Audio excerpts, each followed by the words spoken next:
Hey, you guys, it's Southern Confidential, and let me tell you that this one is straight up drama central. So, we're talking about the Lori Lightfoot forensic financial audit, aka the receipts showdown. Tiffany Henyard definitely felt this across town because, of course, she wasn't there in person. This review is like a ringside seat to a TKO. You don't want to miss it. So, what I'm going to do is I'm going to break it all down, kind of give you some highlights. I won't take a lot of time doing that. And I'll go ahead and roll the full board meeting so that you can sip this hot tea and judge for yourself. Well, this was definitely a WWF SmackDown. And even though Tiffany wasn't in the room, I'm sure she has a couple of black eyes from across town because the punches were landing. And if I were the referee, I would call a TKO without hesitation. But hey, that's just my opinion. You clock the T for yourself. Leave me a comment. Let me know what you think. So here's a quick summary of what went down in former Mayor Lori Lightfoot forensic financial audit of Tiffany's leadership. And believe me, the punches landed hard. So, excessive spending, that's no surprise here. The audit revealed more of Tiffany's reckless spending habits, the kind that make you wonder if Amazon should just name a wig after her, perhaps. Boyfriend Kamal Woods, she briefly talked about that there was basically nothing in his personnel file. Surprise, surprise. The insurance bombshell, though, right? So we know that they didn't have any insurance, but here's the twist. Tiffany is excluded from the policy. So, in other words, the exposure for Tiffany getting sued was so big that none of the carriers wanted to actually provide coverage. That's right. So, let me tell you guys, if you're planning to sue Tiffany, don't do it because you ain't going to get no money. All right? You ain't going to get a penny because Tiffany is excluded from those policies. That's what was said today. I'm going to say allegedly, but factually is what she said. Okay, also unpaid investigations. Now, this is some serious tea right here, guys. You guys remember when Tiffany alleged that she had hired this organization, I don't want to call it an organization, this company to do an independent investigation regarding what happened or what allegedly happened between Fania Dukes and Andrew Holmes while they were in Vegas. So it's W.E. Wash and Associates, right? So everyone's been trying to get the results of this so-called investigation. Now, I think that most people didn't even believe that it actually took place because Tiffany has a tendency, as we all know, to kind of like tell the truth. Be that as it may, no one thought that the report or the investigation actually existed, but apparently it does. So this independent group investigated it and they said, I'm not giving you guys the results because your girl didn't pay me. Okay. So it ain't that they are not releasing it because it didn't happen or they're just hiding the results, but they're not releasing it because they didn't get paid. Okay. Surprise, surprise. Now, also, there's 48 lawsuits. So Tiffany has been named or sued in 48 lawsuits, including, I think, 8 by vendors, 12 were freedom of information requests, and a slew of others too long to list. Oh, and the Village's insurance situation is worse than you thought. So here's the fallout of this insurance situation. According to Lori Lightfoot, 5 carriers just non-renewed her. Like, go away. We don't even want to talk to you. No, thank you. We don't want your money. 13 or so carriers didn't even respond. Now, you know that is something when an insurance company, you know they love money, right? They love to take our money. They don't really want to pay claims, but they didn't even respond. So another group of people that didn't want her money. Others quoted premiums so high, Lori Lightfoot said, that they might as well have said no thanks because the Village or Thornton Township couldn't afford it. And the TPA, that's the third party administrator who handles claims for the village, they quit. Why? Why don't you take a big guess? Non-payment. So I know that's a lot to unpack, but trust me, this is just the tip of the iceberg. Lori Lightfoot delivered the facts, and this was nothing short of a TKO. Now, I'll let you watch the full board meeting to see the receipts for yourself. Decide if this was a WWF SmackDown worth talking about. Let's roll that beautiful bean footage. And guys, please don't forget our goal of reaching 10K by the end of February, okay? So please like the video, share it with your friends and family. And if you haven't already, go ahead and subscribe. We would love to have you as a part of the SC family. And now, back to our story. Oh, guys, and one more thing before we get started. Just so you know, stay patient, stick with the video so you'll get to the part where she talks about the 40,000 plus Amazon purchase in one day. Remember, Tiffany said on the radio interview that that was some ice for the skating rink. So apparently there is some truth to that, but there was a lot of other unauthorized purchases. So I just want to let you know that she did explain that. And surprisingly so, there was some truth to that with Tiffany. And I did put Tiffany's picture up there just because she wasn't there. I put her picture there so you guys can just imagine the receipts as they come, how Tiffany's face would look. So here we go, guys. On a cold night, and hello to those folks who are watching on the live stream. My name is Lori Lightfoot, and with my colleague Amanda Kite, we're from the Charles River Associates, and we are here to provide to the members of the Board of Trustees and the public our final report regarding our investigation of the allegations of financial mismanagement and other matters concerning the Village of Dalton. A couple of quick housekeeping matters.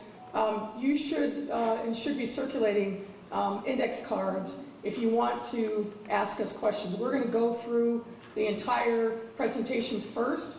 I'm not promising you that we're going to be able to answer everyone's question, but we'll try to get to as many as possible. We will set up, for those that we aren't able to answer, we will set up a microsite and have answers to the different questions there. Also, that's circulating is a document that if you want a hard copy or an electronic copy of this PowerPoint presentation, give us your name and your email address, and we'll make sure that you get it within the next 24 hours. I want one. All right. Well, make sure you fill out the paperwork. There's sheets going around that you should be able to put your name and your email address, and then we'll be able to provide you with a copy of the deck. The deck is long, and given the number of people that were here, we felt like it made more sense to provide electronic copies and try to anticipate how many people would want a copy. Let's go.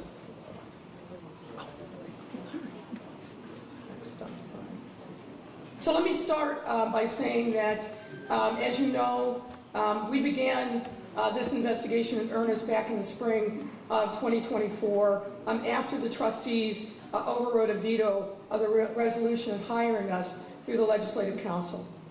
We were tasked with looking into irregularities, allegations of irregularities regarding financial mismanagement by Mayor Tiffany Henyard and others in her administration. And I want everyone to be clear, we are not conducting a criminal investigation. This is an investigation that depended upon witness testimony, that depended upon getting access to certain documents. Next slide. And to be clear, we did not receive total cooperation in this investigation. In fact, we encountered many challenges getting access to relevant documents and information from the very beginning of the engagement. We do not have subpoena power as an independent investigative team, which would have allowed us to obtain materials and cooperation from individuals. The village's personnel policies do not require cooperation with internal investigation. That proved to be a challenge in this circumstance. And the lack of cooperation by some individuals led to delays, limited our abilities and the scope of the work, and ultimately limited the information that we were able to address in the course of this investigation. Despite these obstacles, we made progress in providing information to the trustees and to the public on the true financial condition of the Village of Dalton, along with some other issues. And as a result of that, we're able to make some concrete recommendations, many of which the trustees have already adopted, on how to right the ship, to make sure that there are financial guardrails in the operation of city government, and to provide some other supports that would all be in favor of transparency and good governance. For those of you who don't know, we thought it would be important to give just a little bit of background about the Village of Dalton. The village was incorporated in 1892, and according to the most recent census data, the population is approximately 21,426. The median household income is 58,706, and the village is approximately 91% African American. The village has a trustee form of government, which matters under the organization of the Illinois Municipal Code, and we'll talk about that briefly in a moment. The key city employees for the village, aside from the trustees, are the mayor, the village administrator, the director of administration, director of finance, and a staff accountant. Now, I'm not going to read everything on this slide. This is excerpts from the Illinois Municipal Code, but suffice it to say that the code really is a set of specific mandates on how a trustee form of government and other forms of government are supposed to conduct themselves. It provides things like there should be an annual appropriation, and ideally that is done in the first quarter of the village's fiscal year. No official can incur debt over and above what the budget is unless there is a 2/3 majority vote by the board trustees. There can't be entering into contracts without a corresponding appropriation.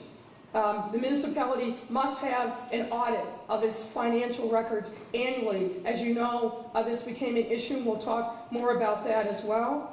And that audit and other financial information must be filed annually with the comptroller's office, or, as has happened now to Dalton, the comptroller has the ability to force an audit of the financial records. Now, on that point, if you go to the comptroller's office and you look on their website under the municipal division, there are literally hundreds of municipalities across the state of Illinois who have not filed the necessary financial documents, whether it's the financial report, whether it's the audit, and some of these delinquencies go back years. But soon after we had our report in early August of last year, the comptroller's office suddenly paid attention to the Village of Dalton and took notice, while other municipalities across the state have been delinquent in their responsibilities for years. One might ask, why is that so? Next slide. One of the challenges, and we recommend, this is one of our recommendations, is the village doesn't have a codified municipal code. And what this means is the resolutions, the ordinances that are the backbone of governance for the village are not assembled in one location, filed with the state, so that all of you can look up what's the code say on this, that, or the other thing. This became something that we learned early on, which is a little bit of a surprise, but became another challenge to overcome in making sure that we had a true picture of what the rules and laws were that had been passed that govern the village of Dalton. As a result, the absence of archived ordinances and resolutions not being readily public led to gaps in our understanding about the laws, making governance unnecessarily difficult. Next slide. One thing, given what you've heard and seen over the course of the last couple of years, the village actually does have a purchasing policy and manual. And it's very straightforward, as you might expect.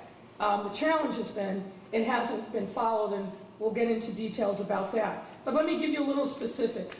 The policy essentially provides directions for the acquisition of all goods and services.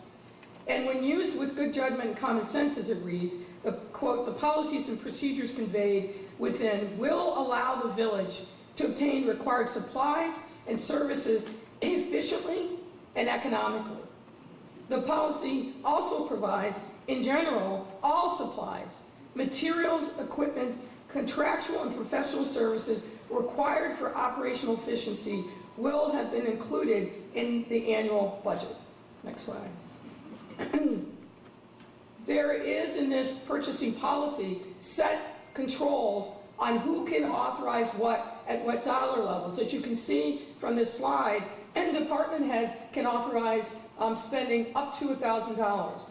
Between $1,001 and $5,000, the village administrator can approve. And over $5,000, any expenses for goods or services over that amount must be brought to the village board for approval as set forth in the purchasing policy.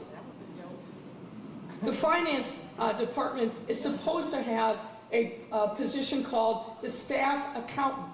That person is responsible for centralizing and overseeing the purchase of goods and services for the village, and to determine whether or not an item proposed to be spent, that there are adequate funds and proper purchasing procedures have been followed before any monies of the village are incurred. That person is supposed to be reviewing and initiating all purchase orders, payment requests after they are submitted to the finance department for payment. They're supposed to be centralized purchasing. That makes sense because in best practices, you want to make sure that there's not what we call rogue spending going on, and that the village is getting the benefit of its bargain by maximizing its buying power. The purchasing policy specifically says that those items are supposed to be uniformly purchased by the purchasing agent. And the purchasing policy also requires the use of purchase orders. Those are essentially requisitions for goods and services, and it's detailed there. Similarly, the purchasing policy requires that when a purchase order is issued, it has the same authorization requirements as other matters. 1,000 by department heads, 5,000 by, up to 5,000 by the village administrator. Anything over 5,000 has to come before the board for approval. Now, just to give you a little bit of context, we're going to be using this term as we go forward in this presentation. There's something called a warrant that is used that also dictates how municipal funds are spent. The warrant is typically created based upon invoices that are created by a vendor and submitted to the department head for approval. As we told you in August, there is no electronic process for the submission of invoices from vendors. Paper copies, typically sent either in by hand or by email, are sent to department heads for approval. They must then list them in an electronic payment system called My Viewpoint, and then that generates the items that appear on the warrant list. Based upon our investigation, there are essentially two kinds of warrant lists. There's an accounts payable warrant list, which includes most of the village's expenses, and then there's a second warrant list that's called the electronic list, which includes payments made by wire, ACH, credit card, or any other electronic or online method. Next slide. The village expenditures, as reflected on the warrant list, are then reviewed and approved by the board at each board meeting. And after an expense is approved by the board, Janice Johnson, who's the Director of Administrative Services, is supposed to prepare a check for signature and payment. However, if Ms. Johnson is directed by Mayor Henyard or someone else or there are insufficient funds to pay an item on the warrant list, then those checks are held. And apart from payroll, the accounts payable warrant list reflects invoices that have been submitted for approval and payment but not yet paid. And we understand from the John Kasparek accounting firm, which is essentially the outside firm for the Village of Dalton, that there are many items that appear on the electronic warrant list that have already been approved before they are presented to the board. Now, next slide.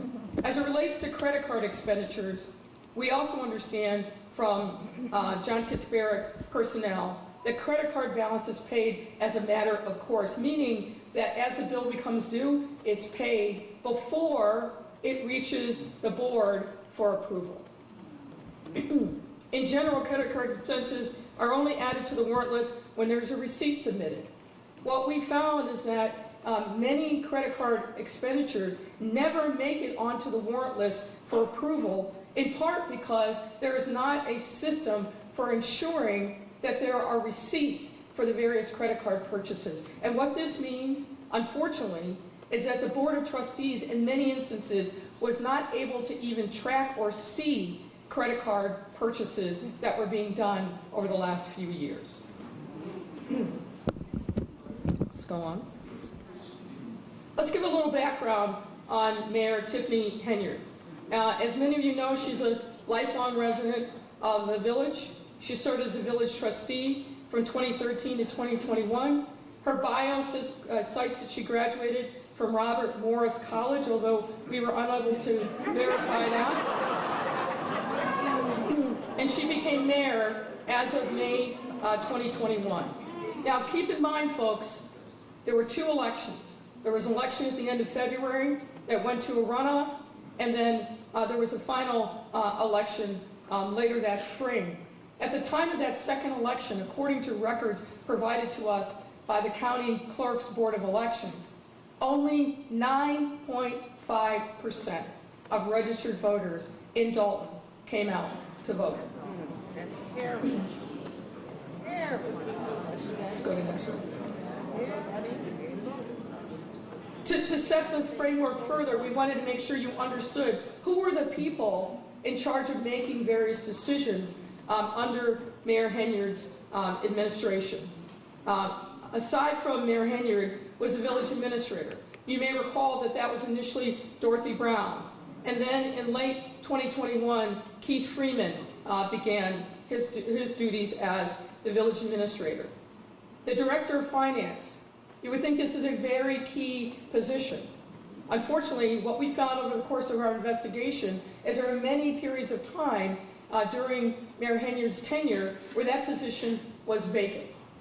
At one point, Tanjanique Miller fulfilled the role beginning sometime in 2022 on a full-time basis, and then she went to a part-time basis by December of 2023 and worked only remotely. The position has been vacant, again, since early 2024. As I mentioned before, the Director of Administration is Janice Johnson, and you remember from my discussion about the purchasing policy, where there's supposed to be somebody who's a staff accountant that is responsible for monitoring and overseeing the purchase of goods and services on behalf of the village. There's no such position that exists in the village of Dalton. Wow. As a result of the small staff managing the city finances, the John Kasparek firm has essentially become the in-house, although they're outside, but the in-house financial department for the village of Dalton. Because there are a limited number of personnel, they became the de facto finance department. This remains true to this day. Kasparek firm has a junior staffer who is embedded in the village, and that person is here multiple times a week. There's a senior person that oversees that junior staffer, and the John Kasparek firm is involved in virtually every aspect of the finances of the village. reconciling bank records, assisting in the preparation of payroll, creating those monthly warrant lists, village accounting records, as well as a variety of other expenses. And as you might imagine, ladies and gentlemen, that kind of work, day in and day out, month after month, is not cheap.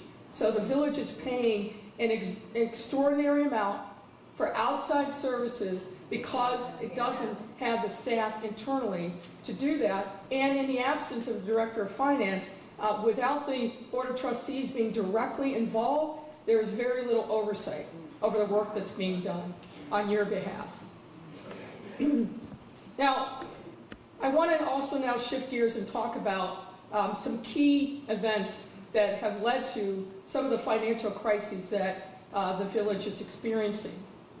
And what we found in our investigation, and that's based on a review of contemporaneous documents and witness interviews, that beginning at least as early as late 2021, there was a concerted, systematic effort on behalf of Mayor Henyard and others in her administration to hide the true financial condition of the village of Dalton from the trustees and from members of the public. To step back, let's talk about what the state of play was before Mayor Henyard became mayor. What we found is that prior to that time, the Kasperick firm would provide 3 different and important categories of information to the entire Board of Trustees, key city personnel, to make sure that folks were up to speed on a real-time basis as to what the circumstances were, both of expenses and revenue, and whether or not the expenses and revenue were on track with budget projections. They created a weekly report reflecting what work they did on behalf of the village, monthly financial statements with the detailed notes memorized in an accompanying memo, warrant list which detailed the expenditures to be presented at board meetings, and for a time, Kasperick firm also prepared and shared a payroll list. Now, initially, in 2021, at the beginning of Mayor Henyard's term, Chris Marabali of the Kasperick firm caused these documents to be sent to a wide array of people on an email. Again, the trustees, key city employees, and Mayor Henyard herself. But this practice began to change in the fall of 2021. What we see in the fall of 2021 is the start of the effort to make sure that the trustees did not have full access to information about the true financial condition of the village's finances. And I want to walk you through step-by-step evidence that we were able to review that was memorialized contemporaneously, primarily in emails. In September 28, 2021, in an email to John Kasperick, Chris Marabali, remember this guy who's responsible for supervising the work here at Dalton, noted, quote, "The mayor has requested that the warrant list for both electronic and regular billing be sent to her first for review and approval prior to it being released to the board." On October 4th, 2021, Trustee House emailed Marabali seeking missing payroll reports that he had not received since the August 27, 2021 payroll.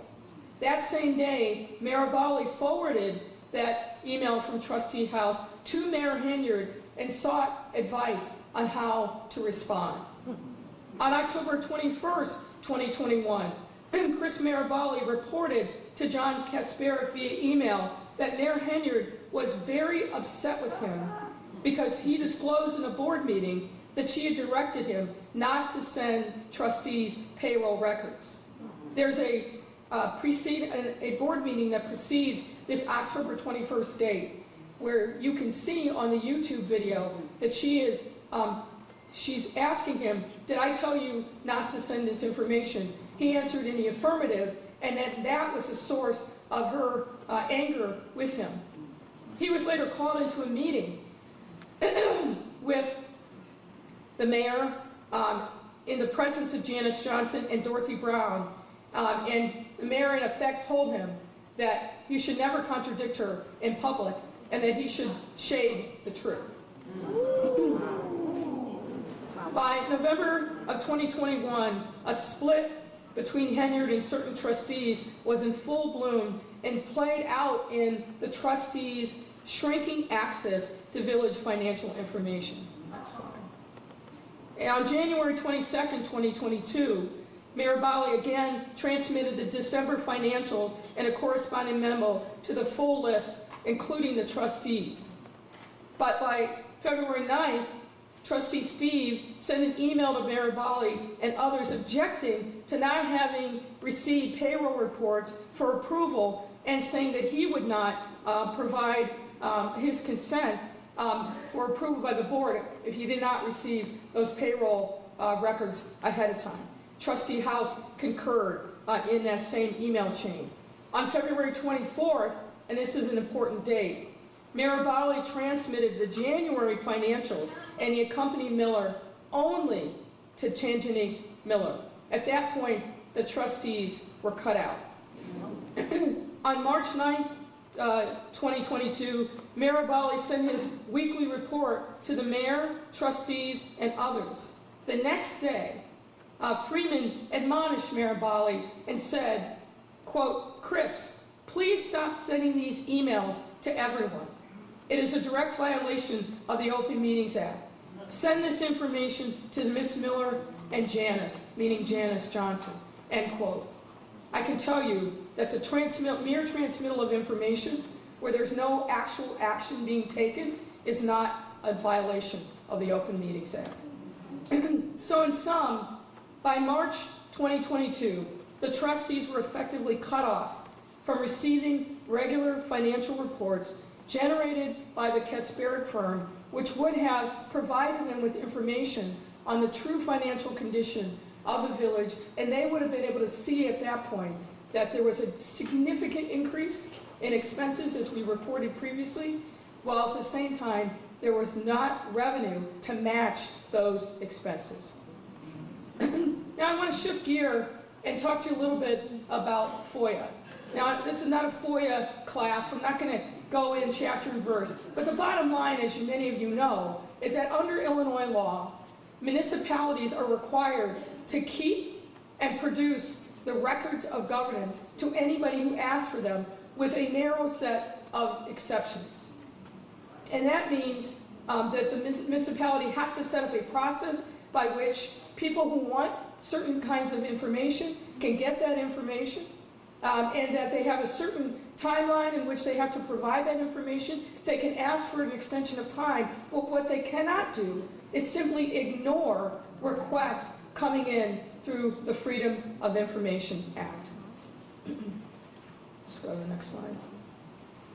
Now, from May 21st, from May of 2021 through September of 2023, based on our review of relevant FOIA records and witness testimony, there were a significant number of FOIA requests that came into the village. Most of these requests were ordinary type. People asking about particular addresses within the village, people seeking other information. But what we started to see in 21, and then it increased steadily over time, is people asking very specific information about the governance of the village, and in particular, asking information about how money was being spent. At the beginning of Mayor Henyard's tenure, Clerk Allison Key was responsible for FOIA requests. According to Clerk Key, when a FOIA request would come in, she and her team would review it, then they would send it to the relevant department. There were FOIA liaisons in each department, and it was their responsibility to look for responsive documents and then provide them to Clerk Key so then she could respond to the FOIA.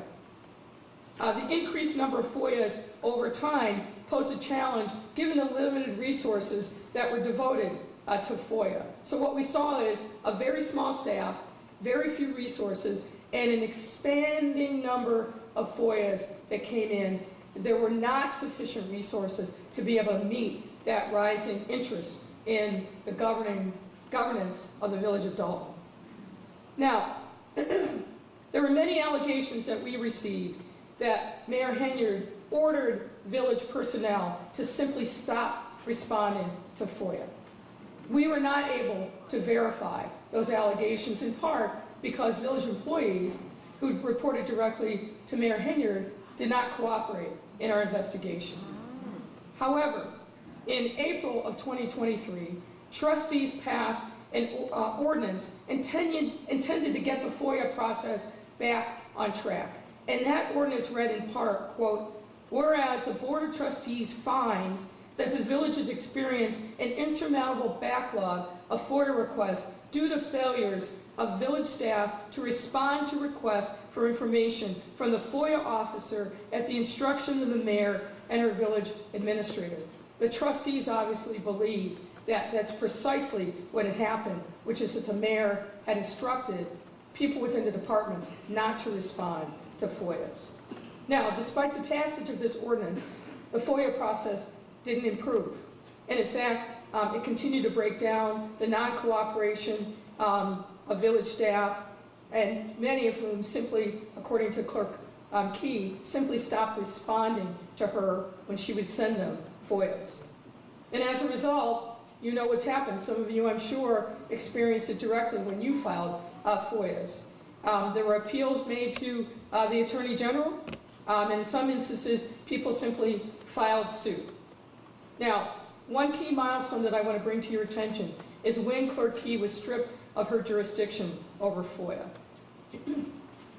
As you can see from the screen, she received an email from Keith Freeman on September 7th, 2023. And in this email, I'll read the body of it. Dear Clerk Key, I am writing to inform you that you are hereby removed from your duty as a FOIA officer effective immediately. Your inability to process FOIA requests in a complete and timely manner has left us no choice but to restructure our process going forward. The village has redirected FOIA officer duties to another party, and as such, your services are no longer needed. I've advised all department heads of the change. Now, I want to be clear that Clerk Key denies the various allegations in Freeman's email.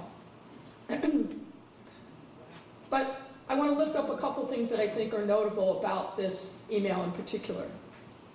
When you see the language, the village has redirected FOIA officer duties to another party. Note in this email, he doesn't say who that other party is. And what we know from our investigation is that we were never able to determine who the person was that's actually handling FOIA and whether or not that person received the proper training. FOIA is not easy. There's a lot of nuances that are involved in the statute to make sure that there's proper compliance. We have no idea to this day whether or not the person or persons who was handling FOIA actually received proper training. There was no effort to take over the files of pending FOIA requests, and there was no process put in place for transitioning of the responsibilities from Clerk Key and her team to the unknown new FOIA officer. There's plenty of evidence, and again, I think you all have experienced it firsthand, that after Clerk Key was removed of her responsibilities over FOIA, the FOIA process didn't get better. If anything, it got worse. And these issues continue to this day. Now, let's shift gears, and we're going to talk about financial management concerns. There was an opportunity for the Village of Dalton to take advantage of a $5 million appropriation that had been put in place from one of the state legislatures on behalf of the Village of Dalton. And this was in the state fiscal year 2023. However, that appropriation, for some reason that we were not able to ascertain, was never taken advantage of, meaning those monies never came into the Village of Dalton. So $5 million that could have significantly helped the financial fortunes of this village got recycled and went elsewhere, but never came to the Village of Dalton. I want to talk to you next about the American Rescue Plan dollars and funding that came to the village of Dalton. You already know what it is. This is the crab chasing. As many of you know, the American Rescue Plan was put into place by the Biden-Harris administration to help municipalities, cities, counties, states recover from the economic impact of the COVID-19 pandemic. And the village received an allocation through the state, which is appropriated in 2 tranches from the Illinois Comptroller's Office. And you can see in this chart, the first tranche came in September of 2021, and the next big tranche came again in September of 22 for a total of just over $3 million.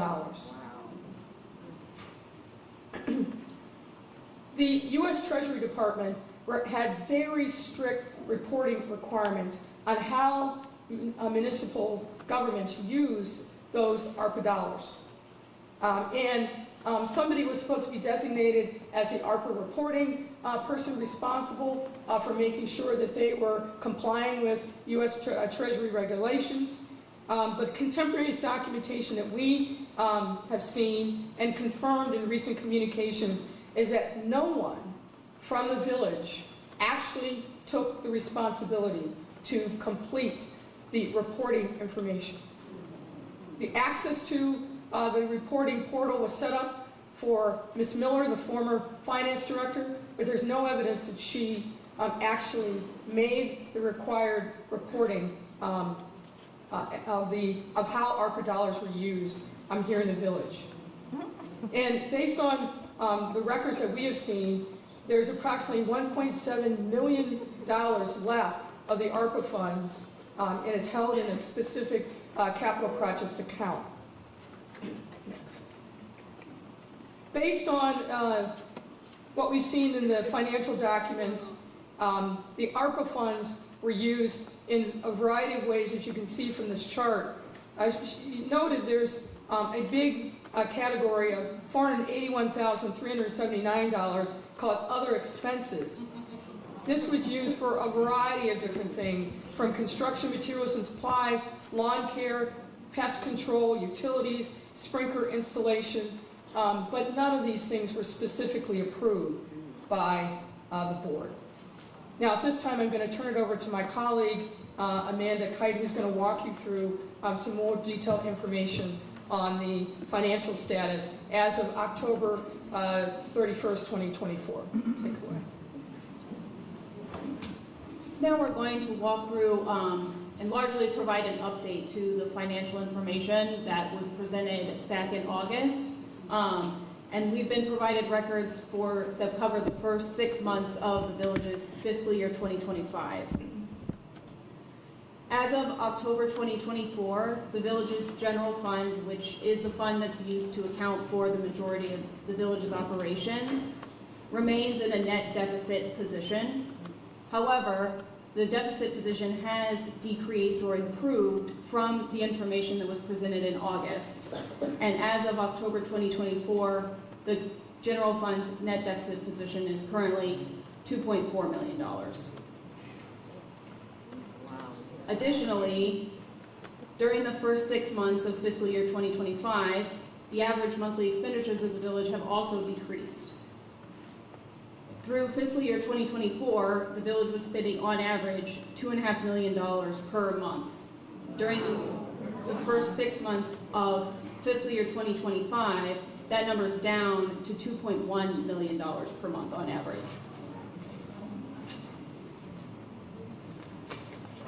Following along with that, I think it's also important to note that when we provided an update back in August of last year, which laid out many of these numbers and showed the village in really dire financial condition, the trustees immediately took action to address particularly the spending side of leisure, significantly reducing the number of credit card access, working with banks, restructuring some of the expenses. So that accounts in part for the reduction in expenses. And as Amanda explained, there are other factors that contributed to this, but I wanted to note that the trustees heeded the concerns that we raised back in August and took specific action, many times in opposition, with opposition from Mayor Henyard, to make sure that they were starting a process of putting the village back on better financial footing. So following along with that, the decrease in expenditures, through the first 6 months of fiscal year 2025, the village's expenditures have matched the revenues that came in during that time period. This is in comparison with the same time period in fiscal year 2024, where the gap in revenue to expenditures was almost $5 million. So the expenditure and revenue gap has improved. This gap decrease is for two primary reasons. First being, as of October fiscal 2025, revenues are approximately $3 million more than compared to the same time period in fiscal year 2024, which is largely due to the timing of when the property taxes were released to the village. In 2023 and 2024, property taxes weren't released until November or December, where in fiscal 2025 they were released much earlier. But additionally, expenditures have gone down, most notably general administration, police department expenditures, and public works. A couple of categories that we found significant decreases is in general administration, telephone, and miscellaneous expenditures, as well as in police department overtime and medical insurance.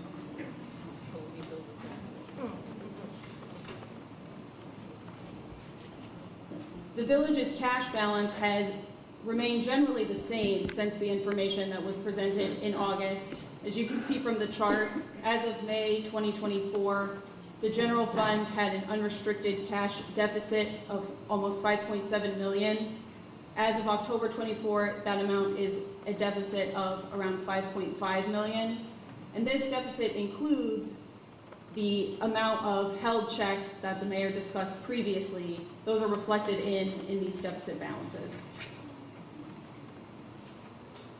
Regarding those held checks, as we presented in August, since March of 2023 and nearly every month since then, a portion of the checks that were approved and printed have had to be held. As of June 18, 2024, this was 589 checks that totaled over $6 million, which were approved but had not yet been sent to vendors. Since the August presentation, we've requested but had not been provided an updated listing of the current status of the village's held checks. However, we've been told, though not able to verify, that the current amount is still in excess of $5 million.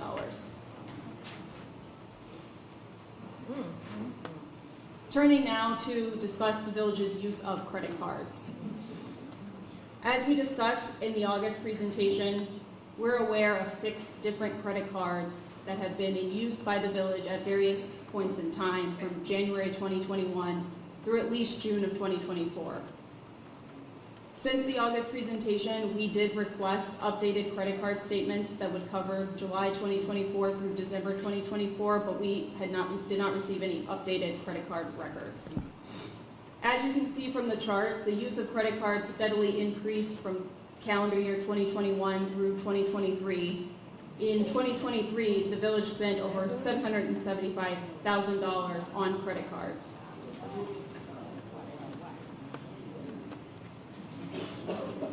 As the mayor earlier discussed, oftentimes credit card expenditures have no accompanying receipts.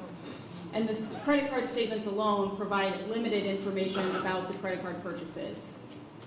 Given this overall lack of available documentation, it is not possible for us to ascertain important information about the village's credit card use, such as who made the purchase, was it an approved purchase, and what was the government purpose. This type of additional information is necessary to perform a complete investigation of the credit card use and to draw any conclusion about any individual purchase. That being said, through our investigation, we did identify certain categories of expenses that stand out, which the village may wish to pursue additional information to further understand the nature of the charges. For example, From 2021 through June of 2024, village credit cards were used for over $171,000 in travel-related costs. Things such as airfare, excess baggage fees, hotels, meals, rental cars. There are over $51,000 spent at local area restaurants, as well as expenditures at retailers such as Dick's Sporting Goods, Best Buy, Wayfair, Walgreens, Apple, and Walmart. Now, some of these expenditures, but not all, are reflected on the electronic warrant lists that we were provided and reviewed. However, the level of detail in the description of what the purchase is for varies by purchase. Some purchases have very limited information, and the description is simply the name of the merchant, or a more vague description such as meals or donuts. Others provide more information, such as training accommodations or code enforcement lunch.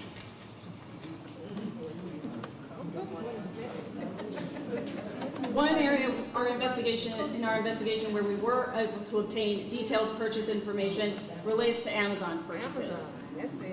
The vast majority of purchases made by the village on Amazon were paid for with village credit cards. From January 2021 through June of 2024, the village spent approximately $218,000 on purchase from Amazon using village credit cards, the largest spending of which occurred in 2023.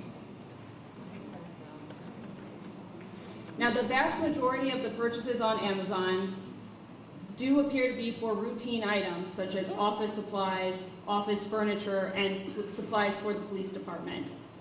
And the Amazon order details show that these orders were delivered either to Village Hall or to the police department. Additionally, many of the largest purchases on Amazon, 3 of which we identified in the August presentation, were related to materials or supplies for the skating rink.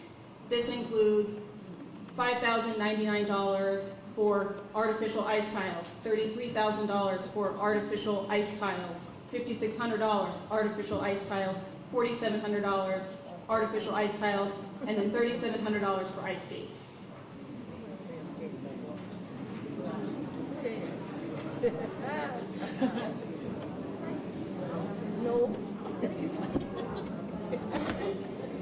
Ladies and gentlemen, let me just pick up and conclude on the Amazon purchases. The various routine office supply and office furniture purchases simply do not appear to be in compliance with the village's purchasing policy as we described. There appears to be no centralized purchasing or inventory control as required in the purchasing policy. So while we were able to see that these various purchases were delivered either to Village Hall or to the police department, there is no tracking system for what happened to them after they arrived here. And while Janice Johnson was listed as the originator for a number of these purchases, what we saw in the Amazon records is that there were 9 other purchasing sources identified in the Amazon records. So lots of people were billing, charging things and purchasing them from Amazon. And we similarly found no evidence that the purchases related to the ice rink that were done in 5 separate purchases totaling approximately $48,000, that they were done consistent with the purchasing policy either. For example, we were unable to find evidence that these purchases were done as a result of a competitive bidding process, which an amount of that size would have been triggered by the purchasing policy, nor is there evidence that these particular purchases were presented to the board prior to approval. As you will see, one of the recommendations that we're making to the board is to institute a written policy for performing background checks of prospective village senior and key personnel. There are 3 personnel that we call out on this slide, and based on our investigation, these and other individuals either working for the village or proposed by Mayor Henyard to assume key roles have issues in their background that likely would be disqualifying if they had been properly vetted. Now, I want to go through some of the consequences, because of course there has been consequences of all the things that we've already talked about. You can't have a situation where there are no financial controls, where the trustees are systematically excluded from finding out the true nature of the financial condition of the village, where there's a routine process of exceeding the amounts of revenue with expenses, some of which may or may not be for a legitimate government purpose. The first of these cascading consequences is the audit. As I noted at the beginning of this presentation, under Illinois law, every municipality over a certain size is required to have a financial audit of its books and records every single year, and to produce that audit to the comptroller's office. The fact of the matter is that for the last several years, the village's auditor had been an accounting firm, an auditing firm known as Lauterbach and Amann. Draft audits for fiscal year 2022 were completed, but they were never finalized. And then Lauterbach and Amann resigned as auditor on October 27, 2024, effective immediately, which is essentially less than 3 weeks after we had our first public disclosure of the true financial condition of the village. And on October 15, 2024, the Illinois Comptroller's Office notified the village that it was going to force an audit on the village for not complying with the mandatory audit reporting requirement. Now, as I noted, there are literally hundreds of municipalities across this state that have long-standing delinquencies in filing their reports. But for some reason, the comptroller decided that Dalton was going to be the example. Next slide. One of the other consequences that we have seen over the course of Mayor Henyard's tenure is a significant uptick in litigation. According to court records maintained by the Legislative Council, 48 separate lawsuits have been filed against the village under Mayor Henyard's tenure. 12 pending matters relate to FOIA violations, and 8 pending matters by village vendors allege improper revocation or failure to renew business licenses. And you may have seen recent reporting that on Friday, Mayor Henyard herself was held in criminal contempt for failing to sign a liquor license for an existing business owner here in the village, despite being ordered by the court to do so multiple times. Those have costs. Next, I want to walk you through the insurance issue, because insurance is a significant cost in the budget for the village of Dalton. The village's insurance needs are primarily handled by 2 entities: an insurance broker, which is Insurer Source LLC, and something called a third-party administrator, which currently is Charles Taylor, TPA. In 2024, the village's insurance coverage became at risk due to late or non-payment of fees. The village's premium financing company sought to avoid its contract with the village, and let me explain what that means. There is a finance company that fronts the money for the village's various insurance costs, and the village pays it back on a monthly basis. But because of non-payment, that finance company walked away from its responsibilities and said, we're not going to we're not going to finance any future funds to the village to pay its insurance. That created a bit of a crisis. The village's longtime third-party administrator, that's the entity that then pays claims that are made by people that trigger the insurance policies. That third-party administrator also walked away and refused to renew its agreement with the village, again, as a result of problems in payment. And then long-time insurance carriers. The village has, like most municipalities, has multiple insurance carriers that cover their insurance, particularly liability insurance. Many of those long-time carriers canceled in the spring of 2024 or declined to renew the village's policies. Next slide. Now, this came at a critical time. The renewal period for village insurance is early August of every year. Typically 60 days before that time, the insurance broker will start negotiating, renewing terms of coverage with the various insurers. You have the TPA walk away, which is known to the insurance companies covering the village. You have the finance company walk away, which is known to the village. And the fact that these other carriers decided not to renew, that also sent a ripple through the insurance market. As a result of the efforts of the insurance broker, he reached out to 36 different insurers, including 10 excess insurers and then 26 non-excess carriers. 5 carriers chose not to renew their coverage for the village. 13 carriers declined to quote coverage for the village, meaning they weren't even interested in providing a quote. And 1 carrier simply didn't respond. And of the excess carriers who provided a quote, they set their threshold for coverage very, very high. 2 set it at $25 million, 4 set it at 10, and 2 at 5, and 1 declined, again, to quote any coverage. Now, the village was eventually able to obtain coverage for the 2024-25 period. However, there were 2 important concessions that the village was compelled to make in order to make sure that it had insurance coverage from August of 2024 to August of 2025. As you can see from this slide, the village was compelled to pay more for less coverage.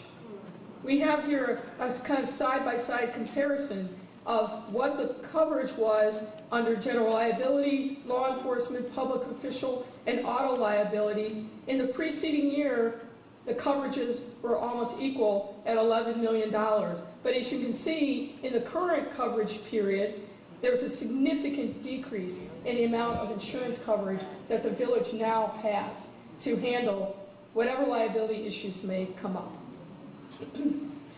The other significant concession was that the insurance carriers refused to cover Mayor Henyard.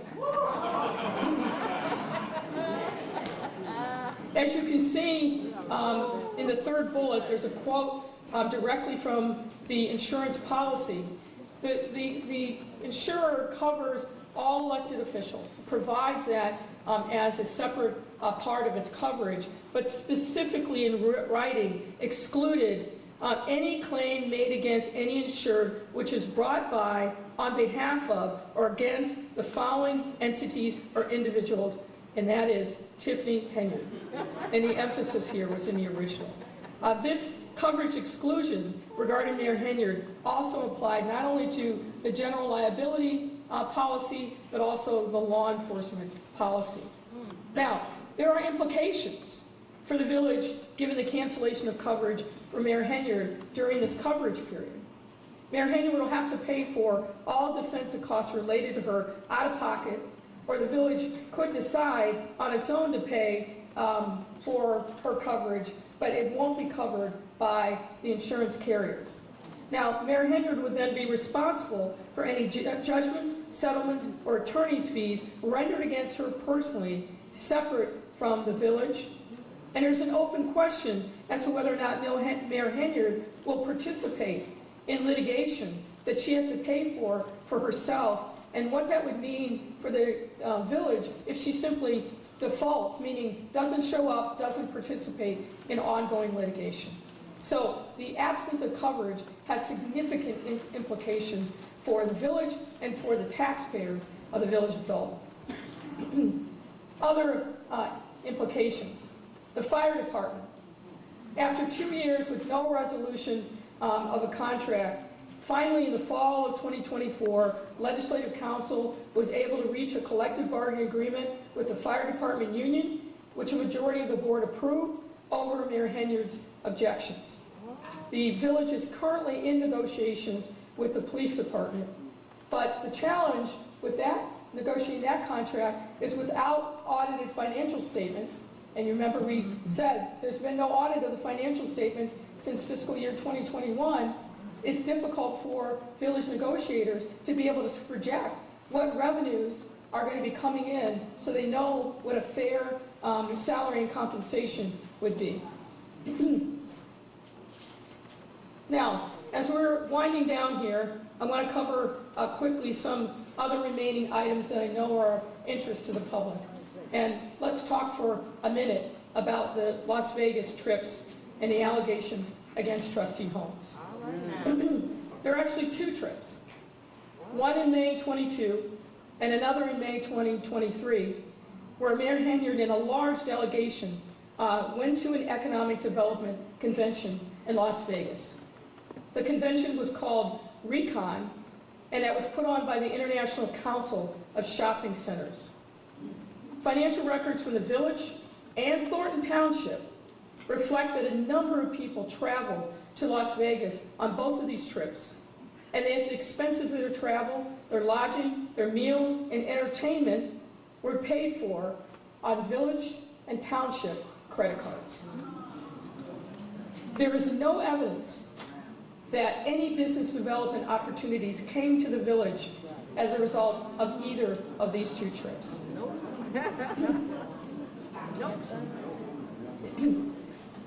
You are all aware of the fact that there are allegations against Trustee Holmes as a result of contacts between him and a former village employee on the May 2023 Las Vegas trip. We're not going to go into chapter and verse on this because we are not a criminal investigative authority, but suffice it to say, the allegations are that Holmes took advantage and assaulted a young woman while she was unconscious in his hotel room, that he contacted a village Dalton police officer who was also on the trip, FaceTimed him, showing the young woman unconscious on the hotel room, and some of you are aware that a recording of that FaceTime call has recently surfaced. The young woman eventually filed complaints in Las Vegas and suburban Cook County. Fall of last year, the Las Vegas criminal authorities closed its case after its investigation. The young woman has also filed a complaint with the EOC alleging that she was wrongfully terminated from her employment as a result of making an outcry to Mayor Henyard directly about the alleged assault. And the young woman has subsequently filed a lawsuit which makes similar allegations, and that lawsuit remains pending. Importantly, neither the young woman, Trustee Holmes, or other witnesses cooperated with our investigation. Another thing that I think is important regarding this alleged incident between Trustee Holmes and this young woman. Working through the Delgado law firm, we learned that Mayor Henyard authorized an investigation to be conducted by a firm called R.E. Walsh and Associates out of Oak Brook, Illinois. This investigation was not authorized by the board, and the results have not been shared with the board. It is unknown to this day what the scope of the investigation was, who was interviewed, if anyone, what documents were reviewed as part of this investigation, or its findings. The R.E. Walsh firm has refused to provide its report or otherwise answer any questions about its investigation because it's not been paid for its services.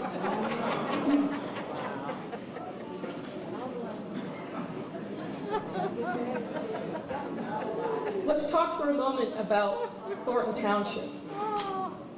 In the course of our investigation, we received a lot of information that there was significant use of Thornton Township funds to cover expenses for the benefit of the village of Dalton. Similar to the lack of cooperation from the village, personnel under the control of Mayor Supervisor Henyard, we face obstacles obtaining documents from Thornton Township. We therefore are not suggesting we do not have a complete picture of a variety of the allegations against Mayor Henyard and others in connection with the operation of the township. Nonetheless, we received some information to determine that a similar pattern of financial operations existed at the township during Mayor Henyard's tenure. For example, credit card use. We were able to review records from May of 22 through October of 22, June of 23 through, January of 23 through June of 23, and January of 24 through June of 24. Obviously, not a complete set, but detailed records. Some of these records, excuse me, were heavily redacted. They look like the CIA put the documents through their censors. So it made analysis somewhat difficult. But we were able to decipher some of the records. There were multiple credit cards in use in Thornton Township, in the names of township employees specifically, such as Tony Sherman, Keith Freeman, Shelley Miles, Robert Hunt, Marsha Walker Brown, Tanika Hughes, William Moore, and others. In 2024, for example, based on those 6 months of records, monthly charges range from $88,000 a month to over $100,000 in many of those months. And there were a significant number of food purchases and other expenditures that frankly warrant further investigation as to whether or not there was a legitimate government purpose for those expenses. There was overlapping hiring and firing of township personnel. A number of witnesses that we interviewed indicated that within months of Tiffany Henyard becoming supervisor on March 3rd, 2022, a number of longstanding employees lost their jobs.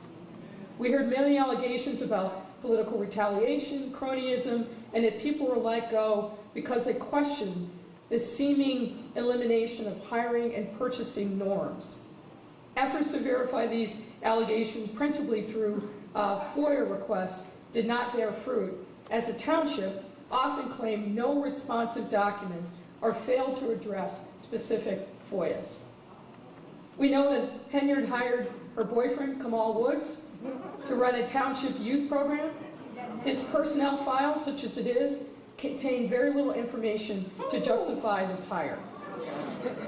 Tamika Henyard also became an employee of the township. And Henyard installed her former administrative assistant, Carmen Carlisle, to fill a vacancy left by the death of a long-standing trustee. We received information of various allegations of political retaliation. You are all, by this point, well aware of Henyard's treatment of Township Assessor Cassandra Elston that included locking Elston out of township offices and then later accusing Elston of abandoning her job. All of those things was well documented. We won't go into details. We were able to verify that longtime township employee Dwayne Thrash has alleged in a lawsuit that he was fired from his job, not because of competence or insubordination issues, as were later put into his personnel file, but because he refused efforts by Henyard and Freeman to agree to a plan to effectively let Henyard take control of a local suburban school district on which Thrash was one of 3 members. The alleged plan included creating a paid employee role for Henyard, firing other employees, and terminating the relationship with an existing law firm and instead installing Henyard's chosen law firm.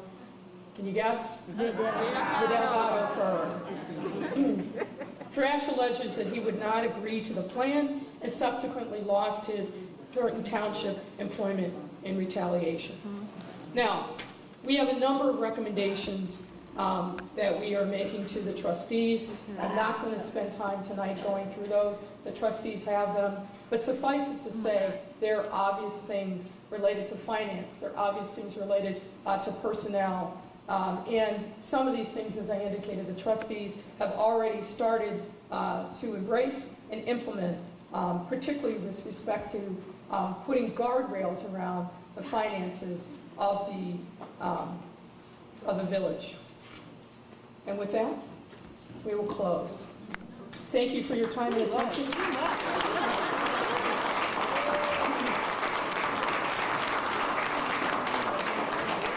Now, as I said at the outset, we had passed out index cards.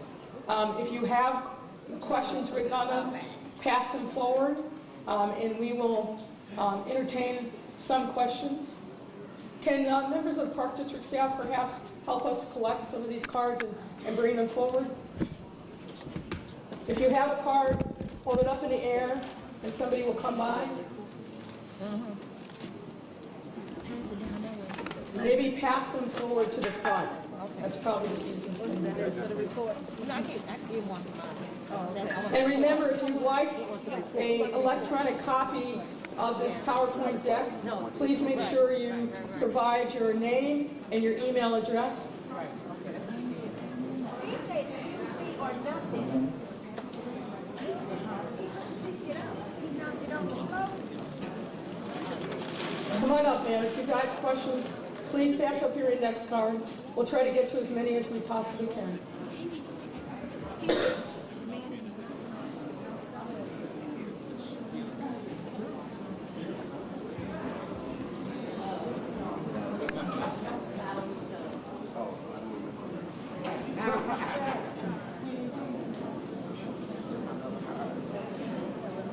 Okay, my bad. I had to get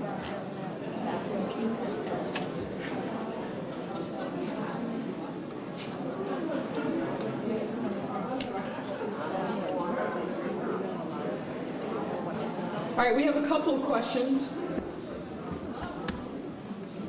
One is, why didn't the $5 million come to Dalton? The answer is we don't know. What happens is monies get appropriated and become part of a budget. It will go to the relevant state department for allocation, but then the municipality has to fill out certain paperwork in order for it to claim that allocation. We have not found any evidence that that happened with the Village of Dalton. This person also asked, is there anything to hold Tiffany personally liable? Well, as you know, there are a number of different lawsuits that have been filed, and obviously you have your vote. Next question, if supervisor is uninsurable, how can she hold a position? Now, the insurance issue is with respect to her role as the mayor of the Village of Dalton. We have no visibility into whether or not the insurance issue also applies to the township. But she can still hold her position, but as I indicated, with no lack of insurance coverage, it puts the village and the taxpayers potentially at risk, and certainly she would have to pay for her own lawyer, her own defense, if she is sued in the course of her duties. There's a question of who pays the services that are rendered by my colleague and I.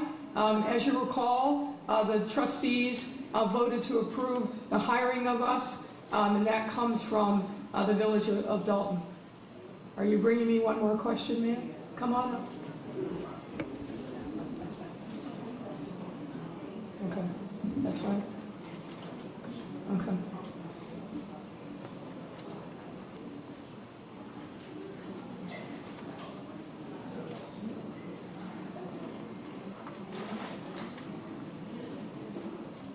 There's a question that whether the village will be able to get federal or state funding to bail us out of this mess. And the answer is, I think that's a matter that the trustees are actively pursuing.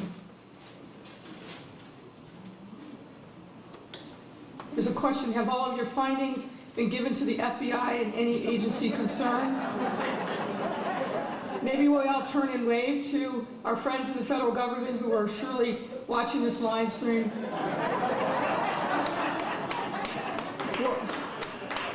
What I will say is we have been in contact with members of the U.S. Attorney's Office who are investigating this matter. I know that the FBI has also been in contact with various people who have information about the allegations that are here. What they intend to do and the timing of that, no one really knows except for them.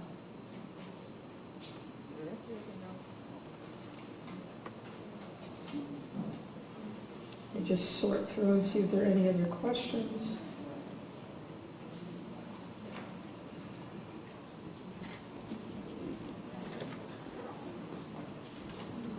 Someone asked, for the $5 million grant, was it mismanagement or theft that we did not get it? As I mentioned before, there's a process by which a municipality that gets an appropriation has to claim it. There's no evidence that that process was followed.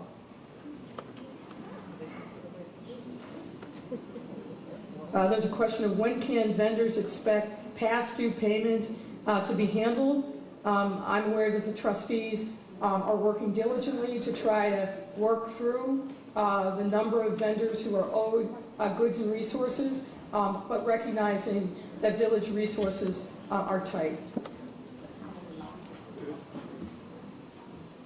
There's a question of how much money is owed to credit cards. I think we covered some of that in our report. The trustees have substantially cut down access to credit cards, so we expect credit card spending to go down. Most of the payments were made and the balances paid in total at the time that they were incurred. And there's a second question, is Tiffany going to be held responsible to repay the money spent on the ice rink? That's a very good question to which we don't have the answer. Okay. All right. We've got final 3 questions.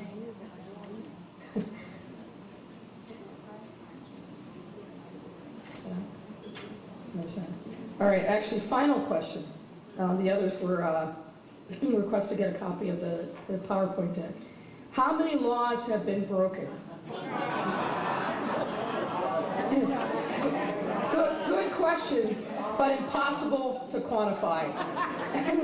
Thank you all. Thank you all for your time and attention.